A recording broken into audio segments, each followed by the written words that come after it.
بسم اللہ الرحمن الرحیم۔ محمود بن ربی نے خبر دی، کہا کہ میں نے عتبان بن مالک انصاری رضی اللہ تعالیٰ عنہ سے سنا، انہوں نے بیان کیا کہ رسول کریم صلی اللہ علیہ وآلہ وسلم نے میرے گھر تشریف لانے کی اجازت چاہی اور میں نے آپ کو اجازت دی۔ آپ صلی اللہ علیہ وآلہ وسلم نے دریافت فرمایا کہ تم لوگ اپنے گھر میں جس جگہ پسند کرو میں نماز پڑھ دوں۔ میں جہاں چاہتا تھا اس کی طرف میں نے اشارہ کیا، پھر آپ صلی اللہ علیہ وآلہ وسلم کھڑے ہو گئے اور ہم نے آپ صلی اللہ علیہ وآلہ وسلم کے پیچھے صف باندھ لی۔ پھر آپ نے جب سلام پھیرا تو ہم نے بھی سلام پھیرا۔ صحیح بخاری حدیث نمبر 686۔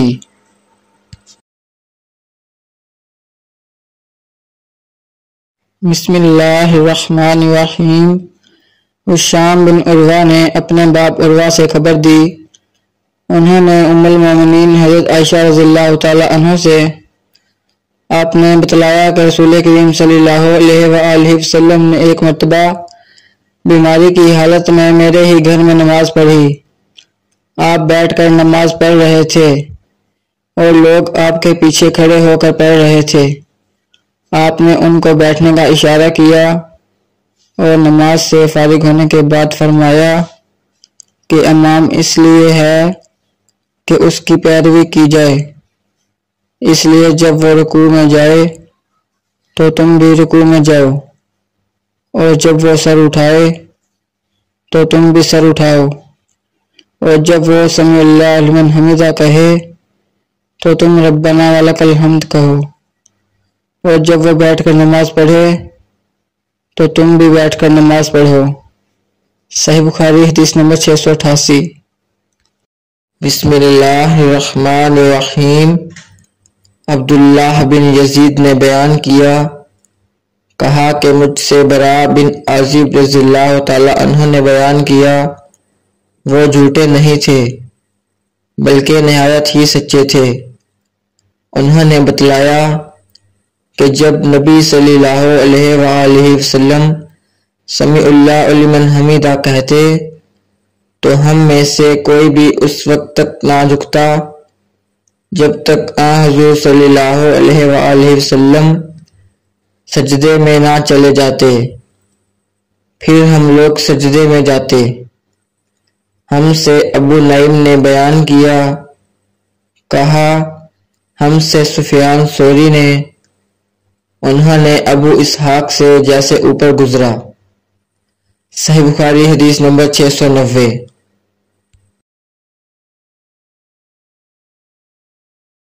بسم اللہ الرحمن الرحیم۔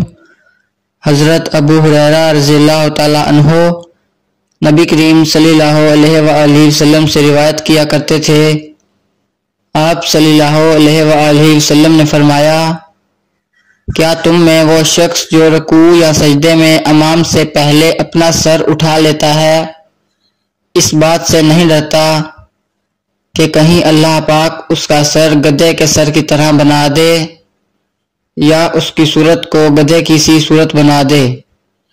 صحیح بخاری حدیث نمبر 691۔ بسم اللہ الرحمن الرحیم۔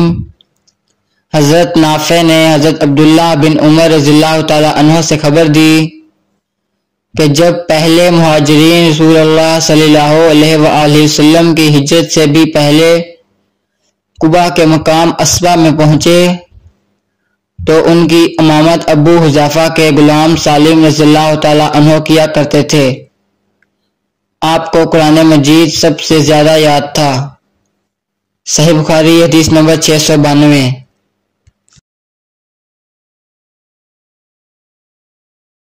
بسم اللہ الرحمن الرحیم۔ آپ صلی اللہ علیہ وآلہ وسلم نے فرمایا، اپنے حاکم کی سنو اور اطاعت کرو، خواہ ایک ایسا حبشی غلام تم پر کیوں نہ حاکم بنا دیا جائے جس کا سر سوکھے ہوئے انگور کے برابر ہو۔ صحیح بخاری حدیث نمبر 693۔ بسم اللہ الرحمن الرحیم۔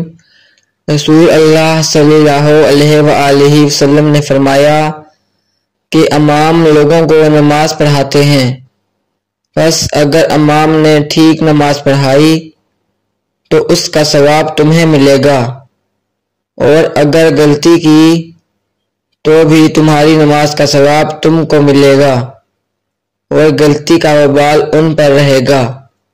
صحیح بخاری حدیث نمبر 694۔ بسم اللہ الرحمن الرحیم۔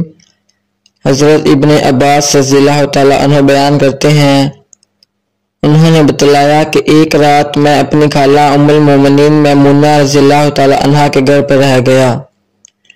رسول اللہ صلی اللہ علیہ وآلہ وسلم عشاء کی نماز کے بعد جب ان کے گھر تشریف لائے تو یہاں 4 رکعت نماز پڑھی، پھر آپ سو گئے۔ پھر نماز تہجد کے لیے آپ اٹھے اور نماز پڑھنے لگے تو میں بھی اٹھ کر آپ کی بائیں طرف کھڑا ہو گیا، لیکن آپ نے مجھے اپنی داہنی طرف کر لیا۔ آپ نے 5 رکعت نماز پڑھی، پھر 2 رکعت سنت فجر پڑھ کر آپ سو گئے، اور میں نے آپ کے کھراٹے کی آواز بھی سنی۔ پھر آپ فجر کی نماز کے لیے برآمد ہوئے۔ صحیح بخاری حدیث نمبر 697۔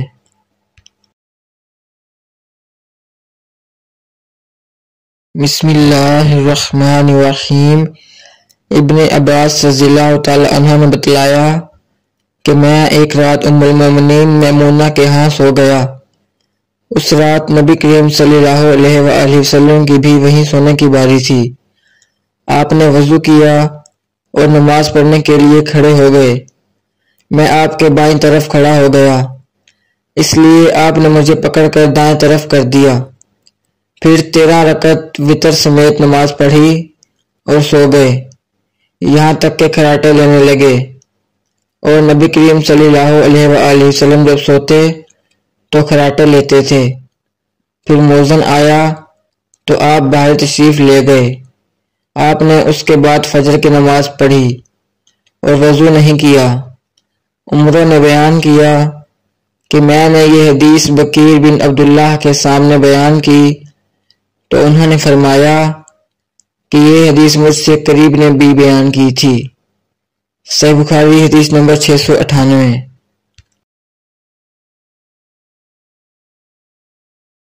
بسم اللہ الرحمن الرحیم۔ ابن عباس رضی اللہ تعالیٰ عنہ نے بتلایا کہ میں نے ایک دفعہ اپنی خالہ میمونہ رضی اللہ تعالیٰ عنہ کے گھر رات گزاری۔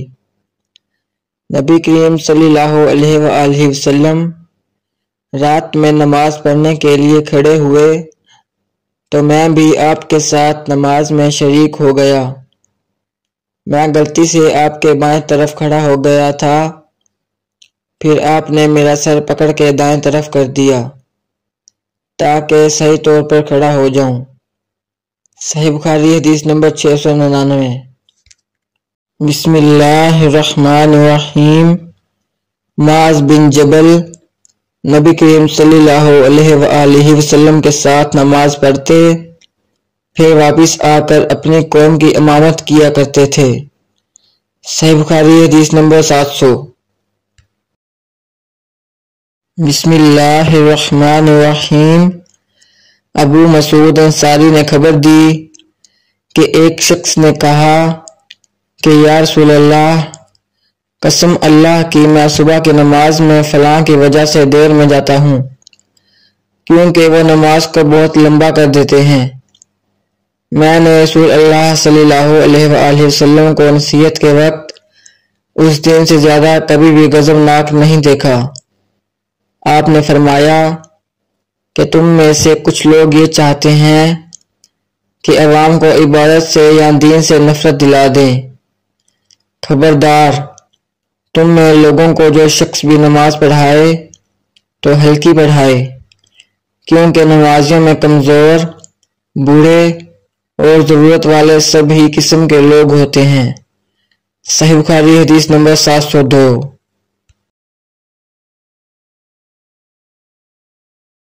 بسم اللہ الرحمن الرحیم۔ رسول کریم صلی اللہ علیہ وآلہ وسلم نے فرمایا، جب کوئی تم میں سے لوگوں کو نماز پڑھائے تو تخفیف کرے، کیونکہ جماعت میں ضعیف، بیمار اور بوڑھے سبھی ہوتے ہیں، لیکن اکیلا پڑھے تو جس قدر جی چاہے طول دے سکتا ہے۔ صحیح بخاری حدیث نمبر 703۔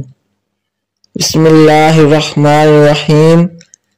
ابو مسعود انصاری رضی اللہ تعالی عنہ سے روایت ہے، آپ نے فرمایا کہ ایک شخص نے رسول اللہ صلی اللہ علیہ وآلہ وسلم سے کہا کہ یا رسول اللہ، میں فجر کی نماز میں تاخیر کر کے اس لیے شریک ہوتا ہوں کہ فلاں صاحب فجر کی نماز بہت طویل کر دیتے ہیں۔ اس پر آپ اس قدر غصہ ہوئے کہ میں نے نصیحت کے وقت اس دن سے زیادہ غضبناک آپ کو کبھی نہیں دیکھا۔ پھر آپ نے فرمایا، لوگو، تم میں بعض لوگ نماز سے لوگوں کو دور کرنے کا باعث ہیں، پس جو شخص امام ہو اسے ہلکی نماز پڑھنی چاہیے، اس لیے کہ اس کے پیچھے کمزور، بوڑھے اور ضرورت والے سب ہی ہوتے ہیں۔ صحیح بخاری حدیث نمبر 704۔